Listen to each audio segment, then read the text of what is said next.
Mon discours, c'est essentiellement un discours philosophique. Et je pense que je tiens quand même à cette détermination.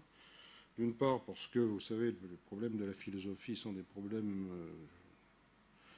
même s'ils ont une certaine actualité en ce moment, sur le plan ministériel, sont des problèmes qui remontent finalement à une haute antiquité et qui sont assez mal reçus, il faut bien dire, aujourd'hui, dans une certaine partie de notre culture. D'autre part, parce que bon, ce problème des rapports entre science, philosophie, technique est un problème qui reste un problème important, et d'autant plus important que, bon, sans vouloir rappeler ce qui fut un passé maintenant lointain pour moi, il fut une époque où pour faire de la philosophie, il fallait par exemple avoir un certificat de science.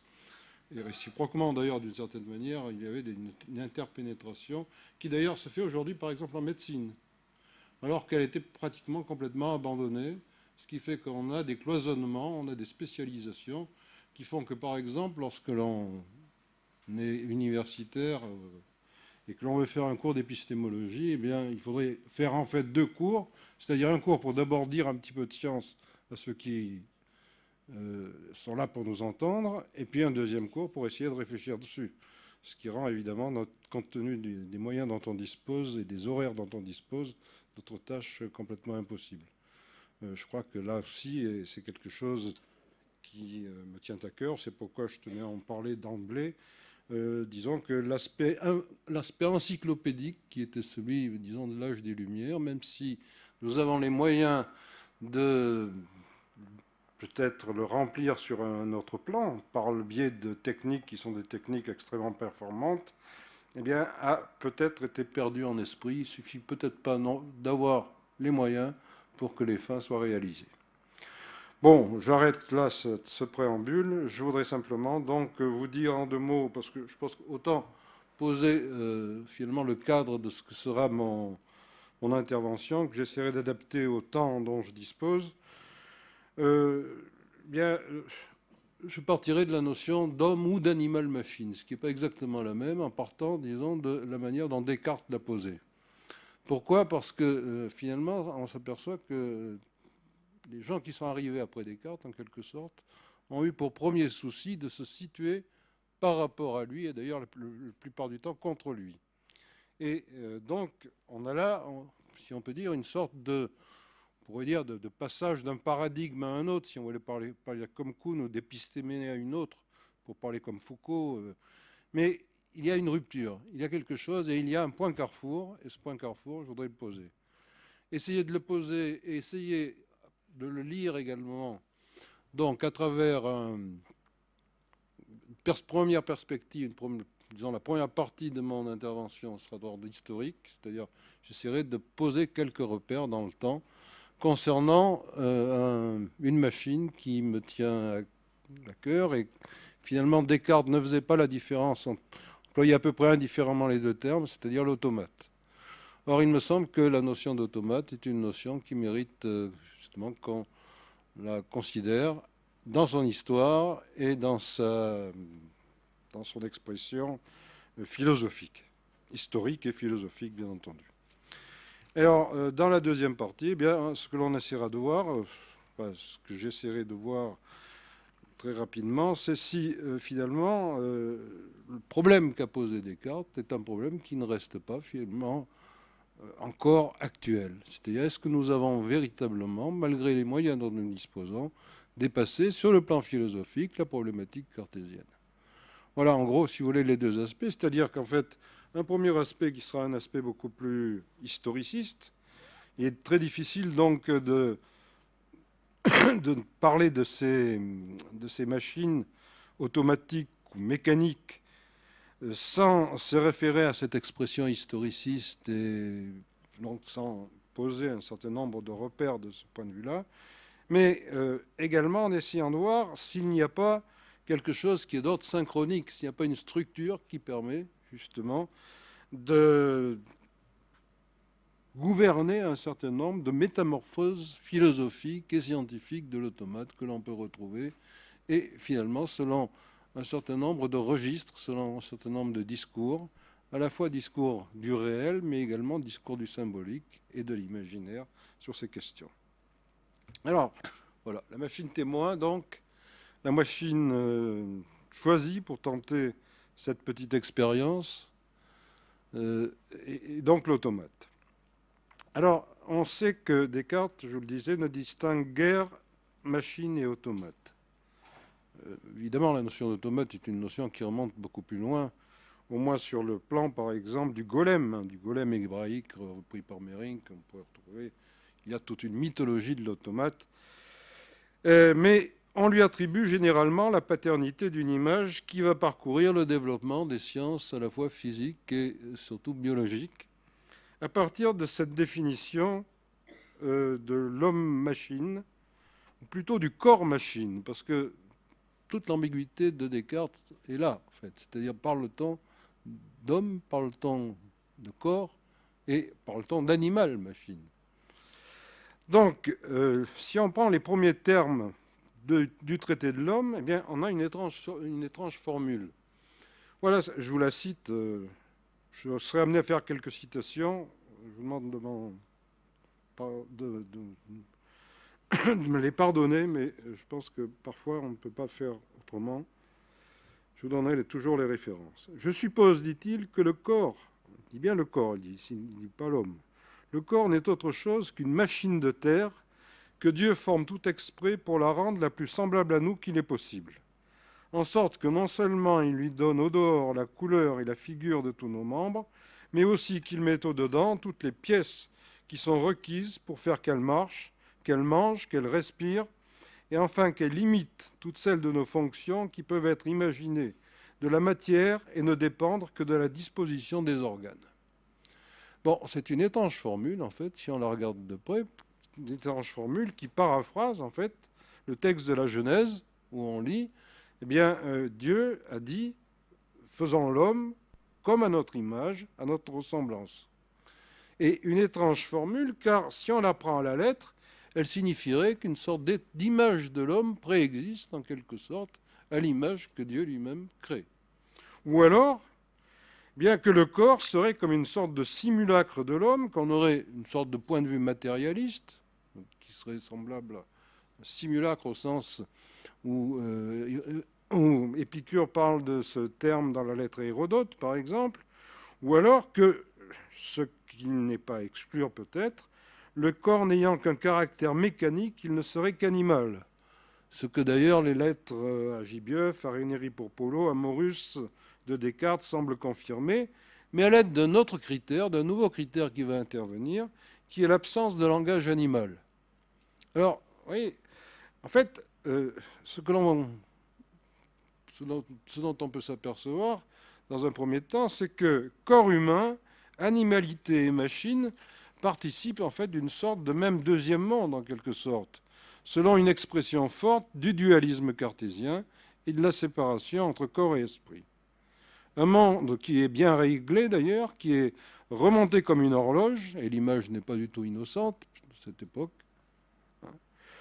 qui est justiciable à la fois de continuité, mais de hiérarchie, parce que l'auteur affirme encore, c'est le paragraphe,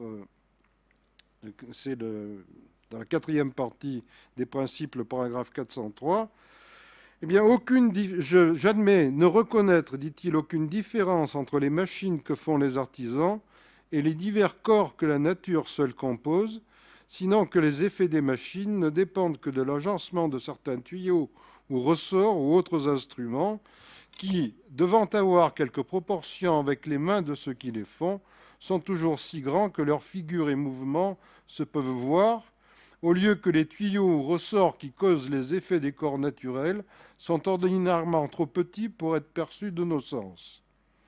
Il reste, et ajoute-t-il, que toutes les choses qui sont artificielles sont avec cela naturelles. Oui, c'est pas moi qui le dis, c'est Descartes, c'est sa position.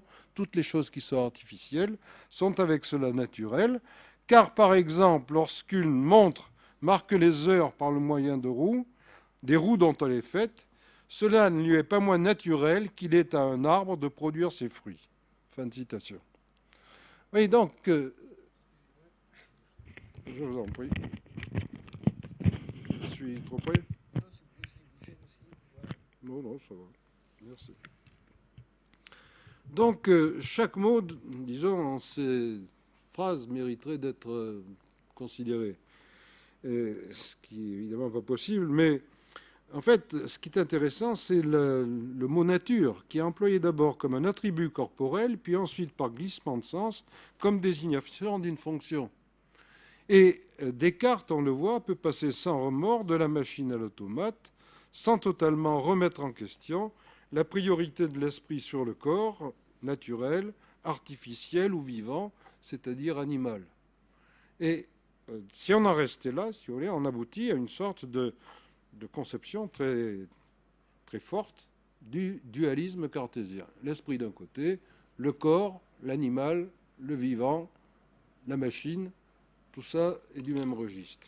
Le problème, c'est que, eh bien, on oublie un petit peu parfois dans les commentaires, eh bien, que Descartes lui-même a changé dans sa vie, dans son œuvre, et qu'il y a d'autres textes qui ne disent pas tout à fait la même chose, qui disent même que, eh bien, par exemple, comme dans les lettres à Élisabeth de 1643, ou même comme dans le traité des Passions, eh bien, on peut envisager ce qu'il appelle la nécessité d'une troisième substance, à la fois ontologique mais surtout fonctionnelle, qui permettrait donc de jouer à la fois sur la liberté de l'ordre et qui se confirmerait par une sorte de perpétuel, en quelque sorte, renouvellement de l'acte originaire dans le développement du mécanisme cartésien. Donc, si vous voulez, il y a deux versions du mécanisme cartésien. La version forte, avec la séparation, la rupture du corps et de l'esprit, et la version, disons, beaucoup plus tempérée, qui est une version dans laquelle il y a donc cette troisième substance, et c'est un terme de Descartes lui-même, ou en tout cas cette idée d'un rapport au moins fonctionnel, et d'un rapport qu'on peut même qu'on peut même qualifier de cybernétique. Et là, je me réfère à un article de Martial Guéroux, qui est un grand commentateur de Descartes, dans ses études sur Descartes, Spinoza, Malebranche et Leibniz, paru aux éditions Holmes en 1970, article qui s'intitule Animaux, machines et cybernétique, et où il affirme que Descartes fut le créateur de la cybernétique. Vous voyez que, donc, c'est un point de vue qui est un point de vue assez différent. Donc, Descartes se pose le point carrefour où la machine et l'automate, en quelque sorte, apparaissent comme les deux faces d'une même pièce. C'est à sa philosophie qu'on doit se rapporter pour explorer, donc de manière oblique, certaines expressions qui se situent en quelque sorte sur la tranche de cette pièce. Là où le dualisme se nuance, peut-être s'inverse, si l'on pense par exemple qu'aujourd'hui, il est plus facile d'apprendre à une machine à imiter, et c'est un terme platonicien qui a gardé chez Descartes et encore aujourd'hui toute son acuité, les fonctions mentales qu'à traduire en des termes qui nous correspondent, les aspects corporels de l'existence, les émotions, les peurs, les névroses par exemple, et de les attribuer aux machines. Autrement dit, on pourrait dire, voyez, que le cadre cartésien est resté le même, mais qu'en quelque sorte, il s'est renversé. Enfin, il s'est renversé, c'est-à-dire aujourd'hui, nous sommes dans la situation qui est la situation inverse. Or, ce que je voulais simplement noter chez Descartes, c'est qu'il avait en quelque sorte lui-même, je ne dirais pas préparé le terrain, mais il avait senti venir le vent en quelque sorte. Il avait senti venir le fait que, cette rupture qu'il avait instituée entre corps et esprit n'est peut-être pas aussi nette, aussi claire, aussi pure qu'il l'aurait lui-même souhaité. Et qu'il y avait non seulement un certain nombre d'expressions qui étaient des expressions transitoires, mais qu'il y avait aussi la possibilité de passer à d'autres registres qui sont des registres évidemment qui, vous voyez, il le note dans le texte que je vous ai lu, qui peuvent faire appel à d'autres instruments. Le microscope qui va être inventé par Leeuwenhoek, que Descartes ne connaissait pas, mais aussi à d'autres problématiques. la problématique de la mathésis universalis de Leibniz, que Descartes avait commencé à élaborer, mais que Leibniz va véritablement se prendre en charge et qui va faire appel à des machines démoniques, combinatoires, qui ressemblent d'assez près au réseau de sens contemporain dont nous avons l'usage. Leibniz, d'ailleurs, le dit clairement, et lui a une vision de la vie qui est une vision très automatiste. Je vous donne une petite citation, qui est une citation des Essais de Théodicée. Pardon. Comme le fœtus se développe dans l'animal, comme 1000 autres merveilles de la nature sont produites par un certain instinct que Dieu y a mis, c'est-à-dire en vertu de la préformation qui fait ces admirables automates, propres à produire mécaniquement de si beaux effets, il est aisé de juger de même que l'âme est un automate spirituel encore plus admirable, et que c'est par la préformation qu'elle produit ces belles idées où notre volonté n'a point part. L'opération de ces automates spirituels n'est point mécanique, mais elle contient éminemment ce qu'il y a de plus beau dans la mécanique. Vous voyez que la notion d'automate spirituel, eh bien, elle figure chez Leibniz. Ce n'est pas seulement d'ailleurs un automate spirituel, c'est aussi un automate dioptrique. C'est un automate dioptrique. Tout le monde connaît, enfin en tout cas quand on a fréquenté un peu Leibniz, le fameux paragraphe 64 de la monadologie, où il affirme que donc chaque monade, chaque pièce donc substantielle du monde est, je cite, un miroir vivant de l'univers, et qu'en tant qu'il est un miroir vivant de l'univers, chaque corps organique d'un vivant est une espèce de machine divine ou d'automate naturel qui surpasse infiniment tous les automates artificiels. Cela dit, vous savez comment fonctionne le système de Leibniz. Il fonctionne en fait selon un principe de contradiction qui fonctionne lui-même en systématicité binaire, qui donne à son combinatoire bien, une caractéristique très contemporaine en fait. D'ailleurs, les informaticiens et les analystes, les spécialistes de philosophie analytique aujourd'hui se réclament très souvent de Leibniz. Ainsi donc, vous voyez, l'automate, me semble-t-il, est une machine singulière et synthétique à la fois. Et en lui se nichent donc les grands dualismes qui gouvernent notre existence. Bien sûr, celui de la nature et de l'artifice, qui constitue, me semble-t-il, le point d'ancrage de ces réflexions, mais aussi celui du même et de l'autre, de l'un et du multiple, et, pour aller encore un peu plus loin, du normal et du pathologique, qui sont, si l'on peut dire, les expressions philosophiques qui permettent d'assumer l'ambiguïté de cette double définition de l'automate. Cette double définition que je formulerai de la manière suivante, et avec toujours des effets qui sont des effets non seulement philosophiques, mais culturels et même politiques. C'est-à-dire qu'il peut aussi bien exprimer, si vous voulez, ce qu'il y a de plus naïf, en quelque sorte, dans le mécanique, ce qui le rapproche le plus du vivant, mais au sens d'un vivant qui serait un vivant, donc, qui ne serait qu'imitation au sens ludique, quasi ludique du terme. Et c'est quelque chose que l'âge des Lumières va développer. Tout le monde pense et tout le monde connaît sur ce plan-là le canard de Vaucanson, enfin le fameux canard de Vaucanson, qui est une forme de jouet, en fait, mais de jouet capable donc d'accomplir de manière automatique, de manière libre, un certain nombre de fonctions. De l'autre côté, eh bien, l'automate peut aussi condenser non seulement la mécanicité analytique, la mécanicité exploratoire, mais la mécanicité la plus dure, la plus forte. C'est-à-dire cette mécanicité dans laquelle, bien, non seulement on pense comme image à quelque chose de tayloriste, d'industriel, mais d'un point de vue mental, si on applique la chose sur le plan sur le plan de l'esprit, une sorte de surrationalité, si vous voulez. L'automate, c'est à la fois, je dirais, le mythe et l'utopie de la machine. Le mythe, parce qu'il peut en désigner la forme inférieure, en quelque sorte, la forme la plus élémentaire, la plus ludique.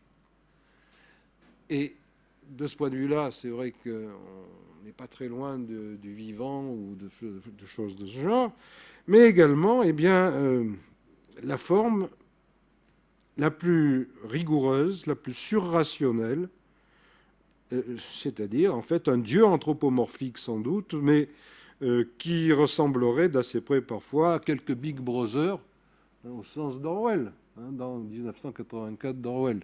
D'ailleurs, dans Big Brother, on se demande si le dieu, si le Big Brother en question est un personnage ou si c'est le système lui-même en tant que machine qui engendre en quelque sorte son propre développement. Puisque vous savez, c'est un système qui réécrit chaque jour sa propre histoire pour qu'elle soit conforme à ses voeux. Est-ce que Big Brother existe? Est-ce qu'on a besoin, à la limite, de Big Brother si on a le système pour aller jusqu'au bout de cette surrationalité? Alors, c'est pourquoi l'automate me semble intéressant. Et je n'en dirai pas beaucoup plus sur l'aspect historique. Mais simplement, vous voyez, il me semble que les automates du XVIIe, du XVIIIe siècle, dont le canard de Vaucanson est l'emblème, par exemple, sont des automates qui ont cette double expression du hasard et de la nécessité. C'est-à-dire d'une fausse liberté peut-être, qui joue donc avec une représentation vitale d'un côté, mais en même temps d'une rigueur qui soit une rigueur poussée jusqu'à l'utopie, jusqu'à l'uchronie, c'est-à-dire peut-être jusqu'à un certain type de rêve d'universalité radicale et d'atemporalité. Donc, il me semble que oui, ce qui a séduit Descartes dans l'automate, et pourquoi il ne distingue pas automate et machine, c'est parce que Descartes a cette puissance, ce génie qui lui permet de jouer avec les deux images d'une certaine manière. Et surtout dans la deuxième partie de son œuvre. Surtout dans la deuxième partie de son œuvre, je sais bien qu'en disant cela, je ne suis pas d'accord avec tout le monde. Il y a des commentateurs de Descartes, par exemple, qui pensent que l'automate, c'est un petit jouet qui sert à rien. Ce n'est que l'émerveillement pour... c'est Alquier, par exemple, qui ne l'aime guère, qui pense qu'il n'émerveille que des ignorants. Bon, alors, je me suis émerveillé, donc je dois être... je suis ignorant, peu importe. Vous voyez que c'est la position tout à fait symétrique de celle de Martial Guéroult, par exemple, à Ferdinand Alquier, qui lui n'aime pas du tout l'automate, comme il n'aime pas l'enfance d'ailleurs de Descartes. Enfin, c'est un truc pour Descartes enfant. Or, ce qu'il veut, c'est un Descartes bien accompli dans les méditations métaphysiques. Dans le cas de Guéroult, qui lui a peut-être le défaut symétrique inverse, c'est plutôt l'aspect scientifique, l'aspect rationnel, structurel en tout cas, de sa pensée qui est mise en valeur. Cela dit, je dirais que c'est un faux problème, ça, c'est pas la peine de rester des heures dessus. Descartes ne cherche pas à décrire une réalité effective, et sur ce plan-là, des gens comme Harvey, comme Willis, sont beaucoup plus médecins que lui. Mais, et c'est en cela qu'il est important, il cherche à construire des modèles exploratoires. Il cherche à construire des modèles exploratoires. Pour lui, l'homme ou l'animal-machine, et c'est pourquoi finalement on peut, je crois, sans renier sa pensée, jouer avec l'ambivalence des deux termes, eh bien, c'est un modèle qui fait qu'on ne raisonne pas en praticien, mais en épistémologue. Si on regarde les ingénieurs de ce temps, je parlais d'Harvey, de Willis, Dédu, par exemple, les spécialistes de la fermentation, Baglivi de l'action des fibres, Boerhaave, par exemple, la mastication, Vaucanson de la digestion, etc. Ce n'est pas le cas de Descartes. Ce n'est pas le cas de Descartes. Pour Descartes, par exemple, il donne des exemples dans son traité de l'homme qui sont tout à fait étranges. Lorsqu'il nous dit, par exemple, que la respiration, c'est du foin qui fermente, oui, ou que les esprits animaux entrent dans le cerveau comme dans une boîte à vent, il nous donne des images à voir. Et il donne des images qui sont des fictions et des fictions exploratoires. Et ces fictions exploratoires, eh bien, sont des fictions qui prennent sens et qui vont faire que c'est par rapport, je pense, à Descartes que les gens du XVIIIe, enfin, tous ces gens que l'on va regrouper sous le titre philosophe des Lumières, eh bien, vont se situer. Alors, avant d'en arriver à dire quelques mots de ces gens-là, j'aurais voulu dire trois choses assez rapidement. La première, c'est que il ne faut pas oublier quand même de considérer, quand on regarde un terme comme celui de l'automate, dans le contexte technique et dans le contexte des rapports entre naturel et artificiel, où j'ai essayé de le situer, il ne faut pas oublier toujours de se référer à l'étymologie du terme. C'est que le terme automate apparaît dans la langue française je vous donne la date exacte quand même, c'est en 1534, hein, c'est dans le Gargantua de Rabelais. Et c'est la traduction du terme grec automaton, to automaton, qui est un terme que l'on traduit en général par hasard. Encore que dans la dernière traduction de la physique de Pellegrin, il sera traduit par spontanéité. Alors, qu'est-ce que c'est que le hasard, au sens grec du terme? Eh bien, c'est le fait que dans le développement d'un certain nombre de mondes, mais aussi d'animaux, de plantes, il y a ce que Aristote lui-même appelle une causalité incomplète ou une résistance de la matière. Et dans la métaphysique, c'est dans le livre Zeta 7, il y a cette fameuse définition. Parmi les choses qui deviennent, certaines sont des productions donc de la nature, d'autres de l'art, enfin du hasard. Mais il n'y a jamais, en quelque sorte, opposition totale. Il y a en fait opposition, mais il y a aussi rupture. Il y a opposition, mais il y a aussi continuité, et non pas rupture, avec le hasard, donc par rapport à l'art et à la nature. C'est-à-dire que quoi le hasard intervient-il? Le hasard intervient lorsque, par exemple, une action produite par une fin, eh bien, suscite des effets accessoires qui la débordent. Lorsqu'il y a, je vous le disais, une résistance de la matière. Vous savez que la cause matérielle, pour Aristote, c'est la plus difficile, justement, à véritablement circonscrire. Lorsqu'il intervient cette spontanéité de la vie qui joue, dans laquelle la semence joue selon ce qu'il appelle une homonymie incomplète, comme dans le cas d'ailleurs des poissons ou de certaines plantes. C'est-à-dire que le hasard possède une sorte de causalité du troisième ordre qui, Descartes reprendra d'une certaine manière, eh bien, correspond bien à la définition de l'automaton. Ça veut dire que, si vous voulez, et là je cite, « Dans le ciel, rien n'arrive spontanément parmi les choses du monde. Beaucoup arrivent par hasard, mais cela ne veut jamais dire de manière irrationnelle. Le hasard est quelque chose que l'on peut calculer, que l'on peut non seulement calculer, que l'on peut modéliser. Et deuxième point que je voulais introduire, l'un des modèles que l'on va utiliser, ce sera le modèle du jeu. Ce sera le modèle de la machine-jeu, qui est un modèle, en fait, qui correspond, on peut dire, d'abord à une sorte de fondement mythologique intéressant. Il me semble que c'est un fondement qui relève de ce que j'appellerais le syndrome du complot. Le syndrome du complot dont parle Popper, par exemple, Karl Popper, dans La misère de l'historicisme. Lorsqu'il dit ce syndrome du complot, il apparaît en termes de hasard, justement, lorsque les hommes sont incapables d'accepter la nouveauté.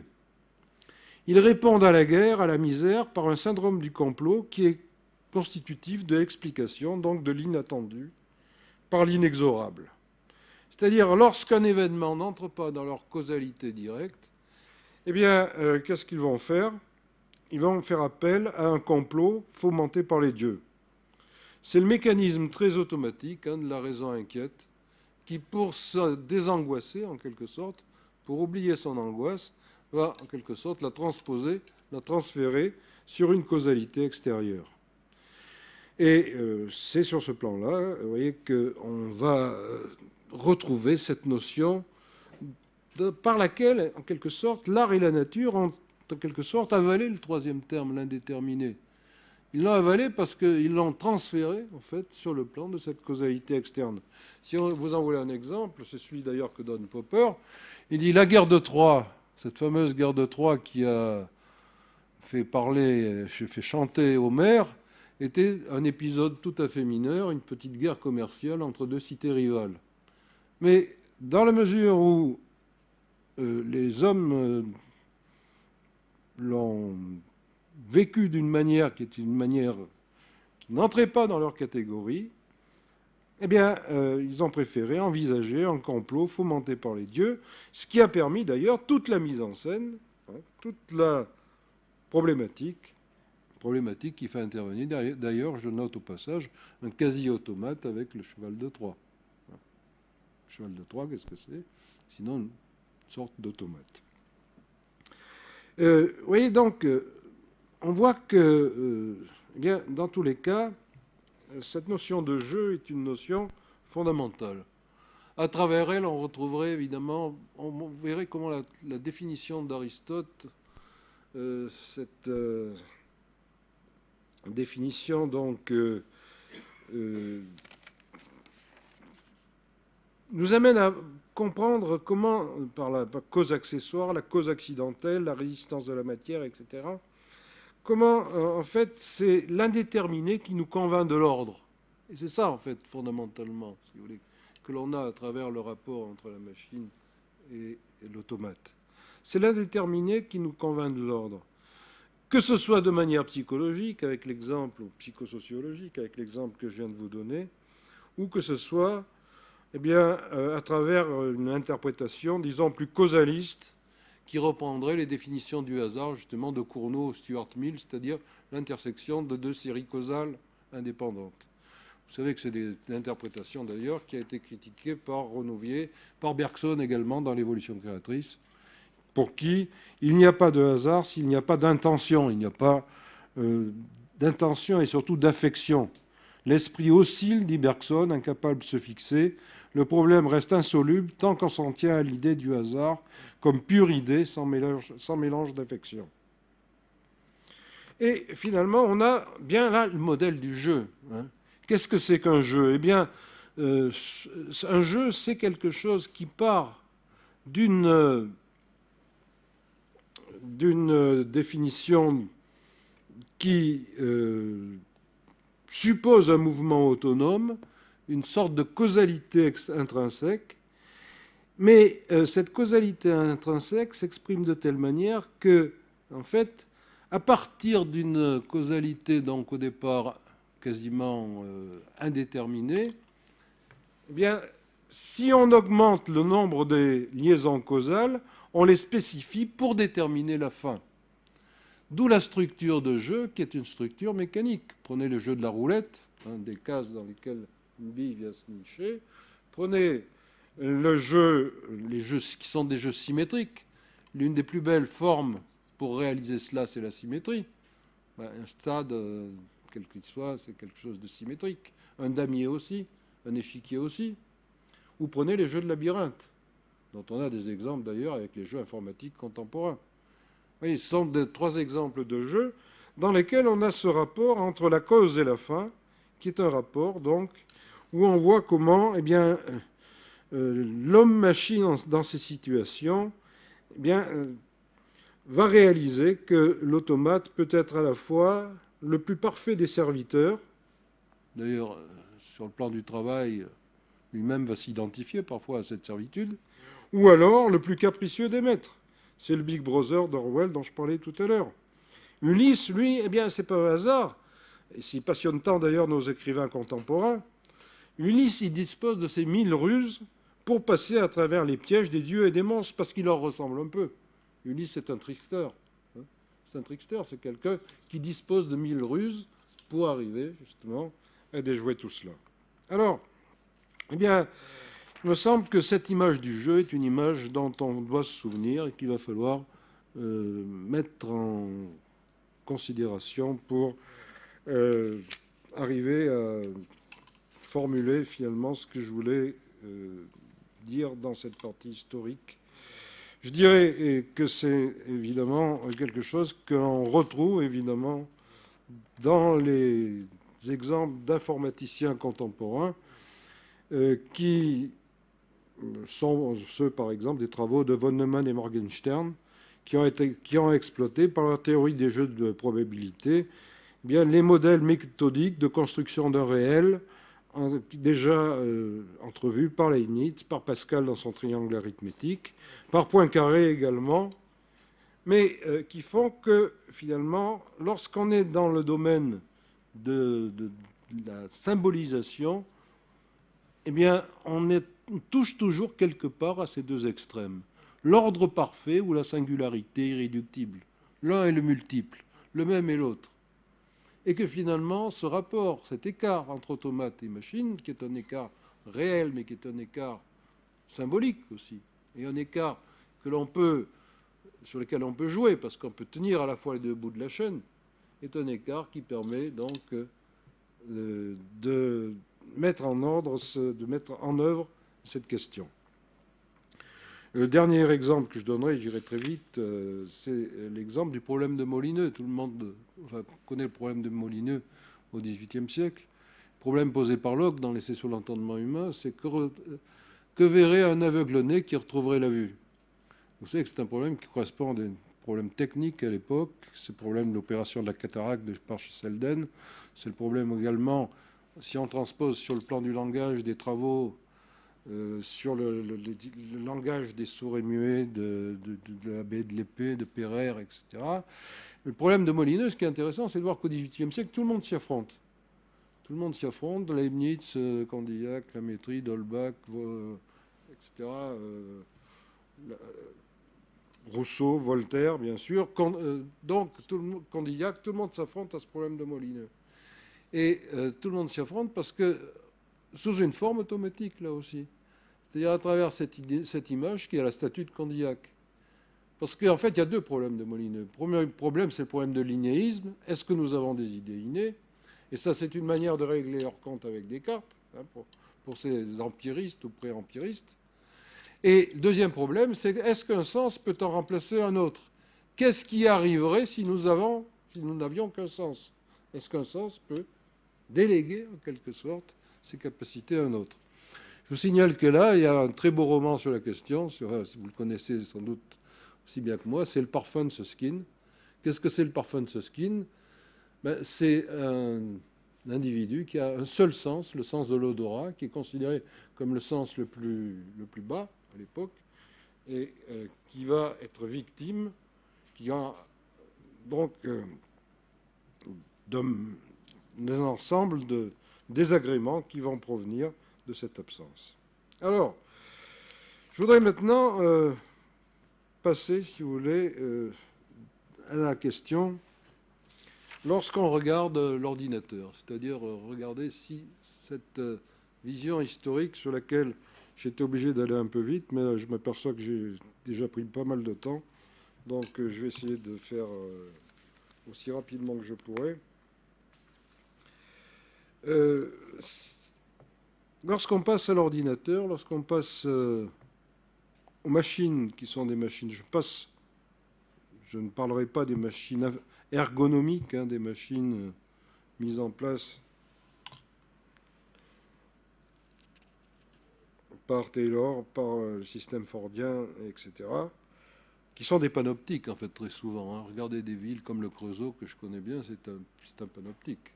C'est-à-dire, c'est en fait quelque chose qui fonctionne comme une cité dans laquelle, à partir d'un point central, on peut voir, en droit en tout cas, tous les points de la cité en question. Donc, je passerai à la deuxième. Eh bien, je dirais que dans l'informatique contemporaine, il semble que le dualisme cartésien ne soit pas perdu formellement, mais qu'il soit retourné. C'est-à-dire qu'en quelque sorte, ce soit à l'esprit, aux capacités mentales que l'on se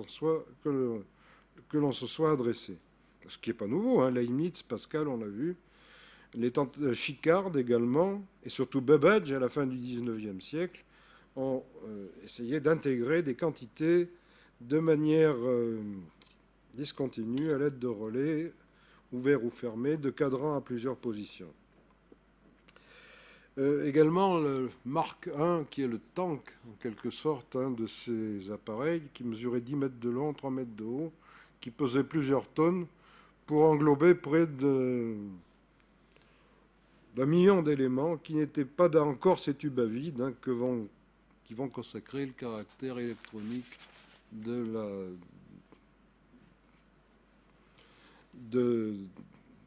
l'informatique.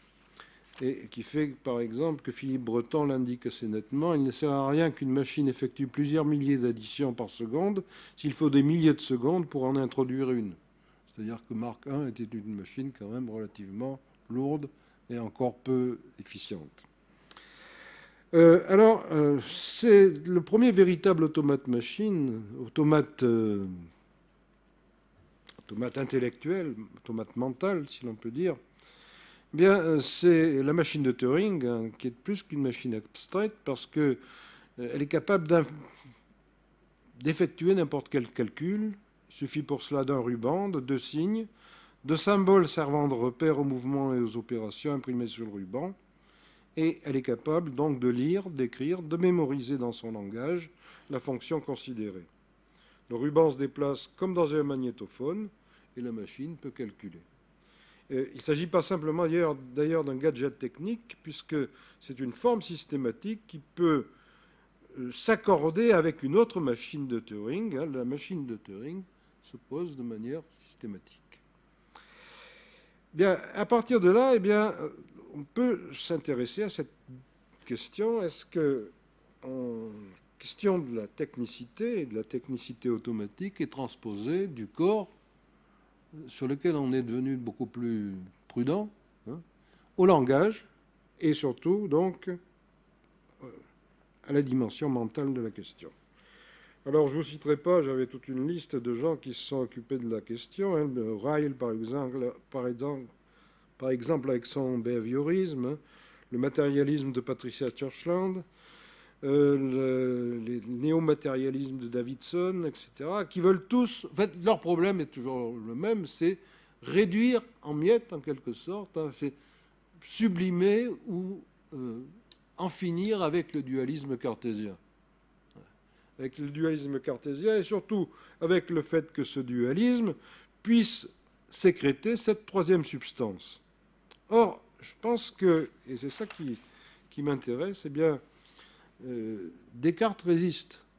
Descartes résiste et lorsqu'on compare le cerveau et l'ordinateur, eh bien, on en revient pour l'automate à cette métaphore de l'intelligence naturelle que Paul Churchland, par exemple, dans les travaux dans la traduction qu'en a présentée Gérard Chazal dans la collection dont je m'occupe, là, a bien remis en actualité. Ce qui veut dire, si vous voulez, au bout du compte, que la question qui va se poser aujourd'hui à travers l'ordinateur et à travers l'ordinateur mental, à travers le langage mental, on peut peut-être philosophiquement, parce que je répète, je ne m'enfonce pas dans l'informatique, et d'ailleurs j'en ai ni le temps ni la capacité, mais on peut peut-être la poser de la manière suivante. C'est est-ce que c'est une question de calcul ou est-ce que c'est une question de langage? Autrement dit, je veux dire par là, la question de la vérité, qui avait été située d'ailleurs dans des contextes divers, scientifiques, juridiques, ludiques, morales même, etc., et qu'on a essayé, qu'on a réduite à cette formule binaire, comme chez Leibniz, par exemple, eh bien, cette question de... Est-ce qu'on peut dire qu'elle s'estompe techniquement lorsque la question devient celle du sens? Or, on le sait, et c'est là qu'en fait la machine a d'autres fonctions peut-être nous apprendre. C'est-à-dire qu'il ne s'agit plus tellement, depuis les travaux de Freud, de Saussure, de Husserl, de Russell et de bien d'autres, de déchiffrer, de gagner le paradis du vrai, et du vrai absolu, que d'apprendre à déchiffrer mieux, plus vite, chez nous et chez les autres, le sens de conduite qui sont d'abord sourdes et muettes à elles-mêmes. Vous voyez que le problème de Molineux, me semble-t-il, résiste. Or, Eh bien, le problème qui est posé là est un problème, je crois, qui concerne le développement actuel de la cybernétique. Le développement actuel, en tout cas, de l'informatique. Est-ce qu'il s'agit d'un problème de vérité ou est-ce qu'il s'agit d'un problème de sens? Dans les réseaux du sens de Chazal, dont je parlais tout à l'heure, eh bien, voilà ce qu'il nous dit. Il nous dit « L'ordinateur ne peut intervenir que sur le support, dans l'arrangement des symboles matériels qui portent le sens. Il n'est lui-même qu'un dispositif physique et mécanique et ne peut affecter que la matérialité des symboles. Il ne peut pas créer de sens. » Voilà qui est clair. C'est l'esprit humain qui est concerné par le sens, ce que les fonctionnalistes, par exemple, ne nieraient pas non plus, également. Mais comme dans la métaphysique d'Aristote, qui est pourtant bien loin, on voit que c'est la matière qui résiste. C'est-à-dire que la présence physique de l'ordinateur est incontournable et elle ne cesse pas de se rappeler à son utilisateur. Autrement dit, il y a quelque chose qui est important, c'est l'aberration de l'immatériel qui est trop répandue. C'est-à-dire que, en fait, vu la rapidité, vu la multiplicité, eh bien, on en arrive très souvent à oublier qu'un ordinateur, c'est d'abord un support. C'est d'abord un support, c'est d'abord quelque chose donc qui est lié, en fait, à un certain nombre de conditions qui sont des conditions techniques, mais qui sont aussi des conditions culturelles, qui sont aussi et surtout des conditions langagères. Autrement dit, qu'est-ce que c'est que ce problème, en fait, du sens? C'est le problème de la transcription du langage naturel en langage formel selon un ensemble de règles codifiées. C'est pourquoi le contexte, le milieu du discours, eh bien, sont aussi importants quand je parle à un automate qu'il l'était à Socrate, s'adressant à ses sophistes interlocuteurs. Eh bien, Austin, par exemple, pose la question, et il la pose très bien, Searle, Chomsky aussi, il est essentiel de comprendre que vrai et faux comme libre et occupé ne sont pas simples. Ils désignent seulement une chose correcte ou appropriée à opposer à une chose erronée dans telle circonstance, devant telle audience, pour tel sujet et avec telles intentions. On connaît là-dessus également tous les travaux de Chomsky, tous les travaux qui relèvent donc des règles de la performance suprême constituées par des lois qui concourent à déterminer la forme et le sens intrinsèque d'un nombre potentiellement infini de phrases, mais qui est elle-même déterminée par la compétence, ce qui va en fait permettre à Chomsky de se réclamer pour sa part d'une sorte, vous voyez, on pourrait presque dire, de néoplatonisme, de langage d'avant le langage. Et alors, le problème, c'est là, c'est-à-dire que, vous voyez, on est un petit peu dans la situation, me semble-t-il, avec ces questions ambiguës, parce que questions qui vont dans les deux sens, là aussi. On est dans le sens du mythe et dans le sens de l'utopie, d'ailleurs. On est un petit peu dans la même voie que celle où était Leibniz, par exemple, lorsqu'il a inventé l'équation différentielle pour ramener l'infini au fini.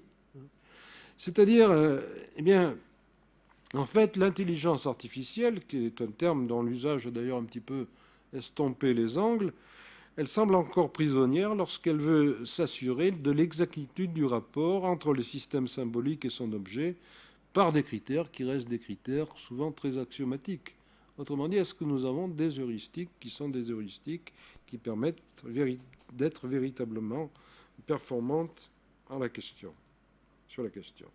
Je dirais en fait que le modèle du jeu revient. J'ai toujours envie de le considérer comme un modèle performant, c'est le cas de le dire, sur le plan moins symbolique. Vous savez, bluffer, tricher, se jouer de soi et douter, bien, cela sonne leibnizien et cela sonne également cartésien.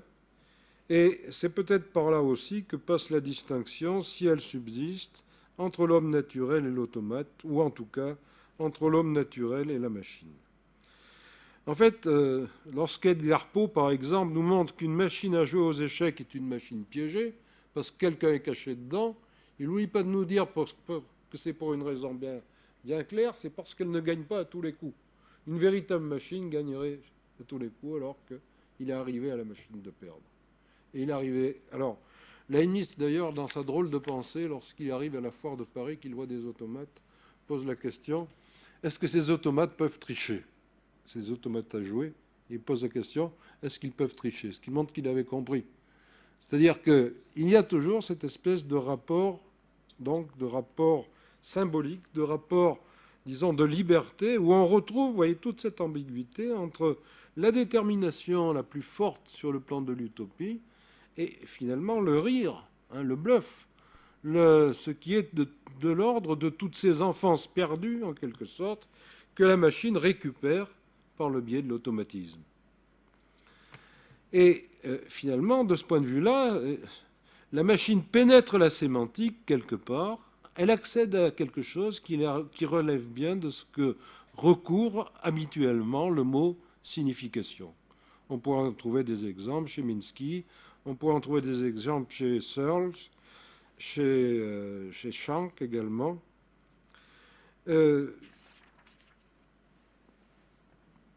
Pour en terminer avec ces questions, eh bien, je prendrai un dernier exemple. C'est l'exemple de la chambre noire. L'exemple de la chambre noire, ou plutôt de la chambre noire chinoise. Vous savez que c'est la question qui est intervenue entre Turing et Searle lorsqu'il s'agit de répondre à la question « Est-ce que les machines pensent ?» Alors, Turing répondait en disant que seule l'intrusion de l'irrationnel dans le monde physique le convaincrait que les machines peuvent penser. Pour penser, il faudrait que les machines puissent penser de manière irrationnelle. Et Searle avait imaginé, lui, un dispositif qui suppose un ordinateur programmé en chinois qui serait capable de répondre en sa langue. Soit donc un occidental qui ne connaît rien au chinois, qui est enfermé dans une chambre avec une grammaire qui lui dit de manière formelle comment manipuler les symboles en question. Il est dans la chambre chinoise. Eh bien, on lui apporte une autre grammaire, d'autres signes. Les premiers sont des questions, les seconds sont des réponses. Il apprend à jongler avec les signes. Eh bien, Searle conclut, il aura l'impression d'avoir appris le chinois, mais il sera incapable de parler avec un seul chinois de Chine.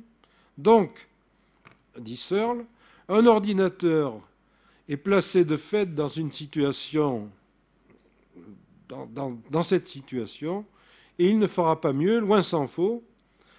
Et il ajoute, les états mentaux sont des phénomènes biologiques, conscience, intentionnalité, subjectivité, relation de causalité mentale, tout relève de l'histoire de notre vie biologique, tout comme la croissance, la reproduction, la sécrétion de la bile ou la digestion. C'est-à-dire, Searle d'ailleurs, et tout le monde n'est pas d'accord, hein, s'est fait quelques ennemis avec cette affirmation, en particulier des gens comme Hofstadter par exemple, ou en France comme Jacques Pittrat qui prend le point de vue opposé et qui lui nous dit « Supposons une machine qui aurait autant d'éléments actifs que nous, de neurones. De plus, chaque élément fonctionnerait 1 milliard de fois plus vite que le neurone. Cette machine ferait en 1 seconde ce que nous mettrions presque toute une vie à faire. À 50 ans, nous n'avons vécu éveillé qu'1 milliard de secondes. Et les systèmes informatiques présents et à venir, pour Pittrat, savent décider de ce qui doit être automatisé. L'automatisme pour nous est un apprentissage lent, souvent pénible, mais qui peut devenir beaucoup plus attrayant si la machine est vraiment incorporée à notre être. Elle aura connaissance elle-même de graver, de trier, d'effacer les disquettes, les CD-ROM. C'est ainsi qu'elle va préserver son identité et du même coup renforcer la nôtre. Alors vous voyez que vous avez en fait deux points de vue qui sont deux points de vue complètement opposés, où on retrouve bien le mythe et l'utopie dont je parlais au départ. Hein. C'est-à-dire le point de vue qui est le point de vue de la chambre chinoise de Searle, qui est un point de vue dans lequel il y a un blocage qui se fait parce que ce qui manque, en fait, c'est le biologique. C'est le biologique, et c'est à travers le biologique tout ce que les relations du biologique au culturel qui sont instituées par le biais de l'intentionnalité, de la subjectivité, etc. Et Pittrat dit exactement le contraire. Il dit c'est le biologique qui est pauvre, Et il faut au contraire, ce biologique, le renforcer en lui adjoignant, en quelque sorte. Vous voyez qu'on est encore dans le dualisme cartésien, en fait. On n'a pas dépassé le dualisme cartésien. Et c'est finalement ce que je voulais dire pour terminer, en conclusion, hein, c'est-à-dire que bien, si on prend la machine de Pitra, par exemple, cette nouvelle société neuronale, est-ce qu'elle ne risque pas, comme dans les vieilles fables philosophiques d'antan, de retrouver l'aléa de quelques pannes, de quelques discordances, de s'épuiser à elle-même s'autocorriger? Et pour en terminer avec cette question, je rappellerai la statue de Condillac. La statue de Condillac, vous savez que Condillac a manifesté son désaccord formel avec Descartes, puisqu'à l'inéisme de celui-ci, il oppose l'expérience de la sensation comme fondement de la connaissance. Mais il y a un point sur lequel, donc, théoriquement, on est dans un anticartésianisme radical. Il y a un point sur lequel Condillac n'ira pas, jusqu'auquel il n'ira pas, dans le traité des animaux en particulier, c'est sur le plan de l'âme et du langage des bêtes. Parce que pour lui, eh bien, c'est là quelque chose qui relève en fait d'une autre logique, d'une autre métaphysique aussi. Et c'est un problème philosophique. Condillac le dit bien, il tient à le traiter de manière métaphysique. Dernier point, et je termine cette fois, promis. Il me semble qu'il y a un bel automate qui résume tout ça, en fait, qui est à la fois l'homme des Lumières quelque part, l'homme du XVIIe encore, et déjà un autre homme, et qui est un automate vaincu par un automate, c'est-à-dire qui condense le mythe et l'utopie. Cet automate, c'est Don Juan.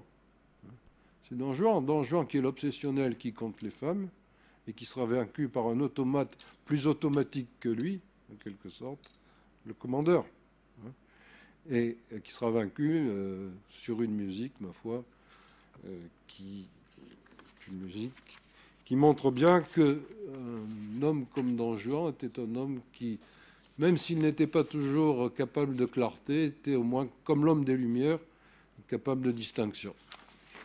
Voilà, je vous remercie.